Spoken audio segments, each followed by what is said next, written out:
যদি তোমার এক কানা এক কোনা যদি দয়া আমি পাই, এই দয়া অনুভব করতে হয় প্রতি মুহূর্তে। ধৈর্য হারা হলে চলবে না, ধৈর্য ধরে রাখতে হবে।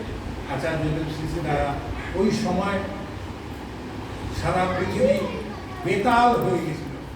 মানুষ কি হবে কি পরিস্থিতি হবে, একটা মানুষ আর বেঁচে থাকবে কিনা, এরকম একটা মানসিক অস্বস্তির মধ্যে আমরা প্রহর গুনেছি।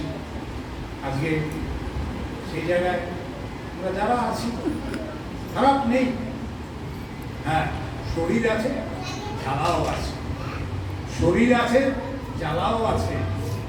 সেই শরীরকে নিয়ে ব্যস্ত হওয়ার কারণ নেই। কষ্ট আছে, কষ্ট হবে, কষ্ট সহে নিয়ে তার দিকে নজর রেখে তাকে তার উদ্দেশ্যে একটাই কথা, তুমিই রক্ষক, আর কেউ রক্ষক নও, তুমিই রক্ষক। ডাক্তারের কাছে যাই বা ওষুধ খাই বা যাই করি না কেন, রক্ষা তুমিই করি। এটা সম্বন্ধে কোনো আর দ্বিতীয় কথা ভাবার কোনো অবকাশ নেই।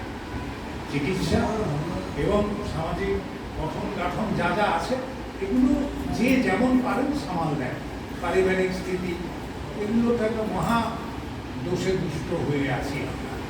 বহু জায়গায় দেখছি যে বহু লোকের অন্তরের ব্যথা, দুঃখ, যন্ত্রণা, পারিবারিক অশান্তি, এগুলো বহু কারণ।